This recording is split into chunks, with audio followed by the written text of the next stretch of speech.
तुम्हाला खरं सांगू का, श्रावण महिना म्हटलं की नाही उपवास सोडताना भारी मज्जा असते बाबा. कारण की उपवासाच्या थाळीमध्ये निरनिराळे पदार्थ असतात आणि त्यातलाच न चुकता केला जाणारा एक गोडाचा पदार्थ तो म्हणजे दूध खीर. तर तीच दूध खीर आज आपण पाहणार आहोत. चला तर रेसिपीला सुरुवात करूयात. खीर करण्यासाठी आपल्याला दूध गरम करावं लागतं. तर त्याच्यासाठी इथे मी अगारोची ही मल्टीकुक केटल विथ स्टीमर घेतलेली आहे. याच्यामध्ये अगदी थोडंसं पाणी टाकून घेतलेलं आहे आणि याच्यामध्येच आपण अर्धा लिटर दूध टाकतोय. हे गरम करायला ठेवूयात. 7 ते 8 काजू आणि 7 ते 8 बदाम 3 तासांपूर्वी मी पाण्यात भिजत ठेवले होते. असेच तुम्ही डायरेक्ट चॉप करून टाकू शकता, पण काय होतं भिजवले की नाही त्याची चव अशी थोडीशी छान सॉफ्ट येते. तर त्यामुळे हे मी भिजवून घेतलेत आणि भिजवून घेतले म्हटले की वरची साल अगदी सहजपणे सेपरेट होते. दुधाला उकळी येते तोपर्यंत आपण पुढची तयारी करतोय. पॅनमध्ये 2 चमचे तूप हलकं असं गरम करून घ्यायचंय. आपण कट करून घेतलेले हे काजू आणि बदाम आहेत ना या तुपामध्ये टाकून घ्यायचे. आपल्याला खूप जास्त याचा रंग बदलायचा नाहीये, फक्त हलकं असं त्याला गरम करून घ्यायचंय. काय आहे ना, तुपामध्ये अशा पद्धतीने हे भाजल्यामुळे त्याची चव खूप छान लागते. कच्चे टाकले तर एक वेगळा फ्लेवर येतो, पण तुपामध्ये भाजला तर एक रिचनेस येतो. साधारण 1 ते 2 मिनिट आपण याला तुपामध्ये असं भाजून घेतलेलं आहे. आता तूप खालीच राहू द्यायचे, तुपासहित आपण हे काढलेलं नाहीये, फक्त काजू बदाम असे निथळून बाहेर काढतोय. इथं आपण 1 मोठा चमचा हा रवा घेतलेला आहे, बारीक रवा. तो देखील चांगला भाजून घ्यायचा आहे. रवा भाजताना खमंग असा भाजून घ्यायचा. रवा छान खमंग असा भाजला गेलेला आहे, काढून घेऊयात. स्पेशली खिरीसाठी ज्या शेवया मिळतात ना एकदम बारीक 0 नंबरच्या, त्या शेवया आपण घेतल्या. जर या शेवया तुमच्याकडे नसतील तर आपण रेग्युलर आपण साठवणीच्या ज्या ठेवतो की नाही घरामध्ये, त्या सुद्धा तुम्ही वापरू शकता. त्यानं सुद्धा आहे ना खूप छान खीर लागते. आमच्या घरामध्ये आम्ही सुद्धा बऱ्याचदा त्या शेवया वापरतो. आता याच्यात पण आपण थोडंसं तूप टाकून घेऊ. हे अशा हलक्या फुलक्या आपल्याला भाजून घ्यायच्या असतात. या शेवयांसोबतच आहेत ना, शेवया अगोदर थोड्याशा भाजू द्यायच्या किंवा थोड्या गरम होऊ द्यायच्या आणि त्या गरम झाल्या की याच्यामध्ये आपण 2 मोठे चमचे असं हे खिसलेलं खोबरं म्हणजे वाळलेलं टाकले मी. तुम्ही ओला नारळ सुद्धा वापरू शकता, पण ओला नारळ वापरायचा असेल तर डायरेक्ट दुधामध्ये टाकला तरीही छान चव येते. आणि सुक्कं खोबरं असेल तर अशा पद्धतीने हे शेवयांबरोबर भाजून घ्यायचं, म्हणजे छान चव लागते. भाजलेल्या शेवया आणि खोबरं काढून घेऊ.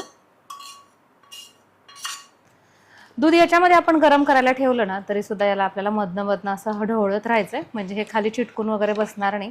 आणि आपले इतर पदार्थ भाजून होत होते तोपर्यंत इथं दुधाला उकळी यायला सुरुवात झाली किंवा हे दूध चांगलं गरम झालं. आता आपण काय करणार आहोत, याच्यामध्ये हे टाकून घ्यायचंय.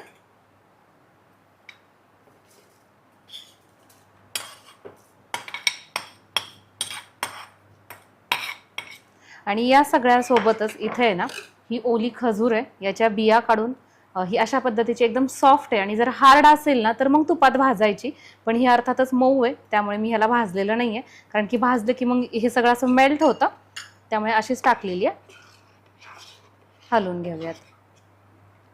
आता याच्यामध्ये आपण साखर टाकतोय. आता तुम्हाला ही खीर कितपत गोड करायची आहे त्या हिशोबाने तुम्ही याच्यामध्ये साखर टाकू शकता. इथं मी साधारण पाव कप म्हणजे 4 मोठे चमचे साखर टाकून घेतलेली आहे. आणि तुम्हाला सांगू का, आपण विलायचीची पूड तर घरात तयार करून ठेवतोच, पण कधीतरी असं होतं ना की विलायचीची पूड संपते आणि आपल्याला काहीतरी चांगला गोडाचा पदार्थ करायचा असतो. आणि हा तर पातळ पदार्थ आहे, म्हणजे शिरा वगैरे नाहीये. त्यामुळे यामध्ये ना बघा गडबडीच्या वेळेत अशा पद्धतीनं ह्या विलायचीची तोंड मोकळी करायची आणि ही विलायची याच्यात टाकायची. उलटा आपण जी पावडर करतो की नाही त्याच्यापेक्षा याचा फ्लेवर जास्त चांगला आणि स्ट्रॉंग येतो, कारण की ही दुधामध्ये अशी उकळली जाणार आहे, त्यामुळे छान लागते, भारी लागते. आता हे असं ढवळत राहायचंय मधनं. या बघा तर अशा पद्धतीनं छान मस्त असा याचा सुगंध यायला लागलेला आहे. काय होतं माहिती आहे का, बऱ्याचदा आपण जे घरचं रतिबाचं दूध असतं की नाही तर ते थोडंसं पातळ असतं आणि खीर ही अर्थातच आपल्याला असं वाटतं की थोडीशी घट्टसर अशी व्हावी. तर त्यासाठी इथे आहे ना ही कस्टर्ड पावडर आहे व्हॅनिला फ्लेवरची, बाजारामध्ये कुठेही अगदी सहज मिळते. तर थोड्याशा गार दुधामध्ये, गार म्हणजे रूम टेम्परेचरवरच्या दुधामध्ये आपल्याला ही 1 चमचा मिक्स करायची आहे. आणि हे मिक्स केलेलं दूध आहे ना आता या खीरमध्ये टाकूयात. याच्यामुळे काय होतं, या खीरीला छान असा एक स्मूथनेस येतो किंवा घट्टसरपणा येतो. तुम्ही जेवढी कस्टर्ड पावडर जास्त टाकताल ना तेवढी जास्त ती घट्टसर होते. पण मला इथे ही खूप जास्त घट्ट करायची नाही, हलकी अशी स्मूथ अशा पद्धतीची हवी आहे. त्यामुळे मी फक्त 1 चमचा वापरलाय. तुम्ही तुमच्या आवडीनुसार साधारण 2 ते 3 चमचे पण वापरू शकता. आता याच्यामध्ये मी माझ्या सोयीनुसार ड्रायफ्रुट्स वापरलेले आहेत. तुम्ही तुमच्या आवडीनुसार तुमच्या घरामध्ये जे असतील ते वापरू शकता. तर हे बघा, याला आहे ना आपली दूध खीर जेवढी जास्त वेळ उकळल की नाही तेवढं ती चांगली लागते. तर त्यामुळे तुम्ही तुमच्या वेळेनुसार आणि सोयीनुसार याला एकदम मंद आचेवरती उकळत ठेवू शकता. आपली दूध खीर तयार झालेली आहे. दूध खीर करताना हलकी अशी पातळसर करायची, कारण की जसा जसा वेळ जाईल किंवा जशी जशी ती थंड होईल ना तशी तशी मग हलकी अशी घट्टसर होते. आता आपली दूध खीर तयार झालेली आहे. मी केटल बंद करते.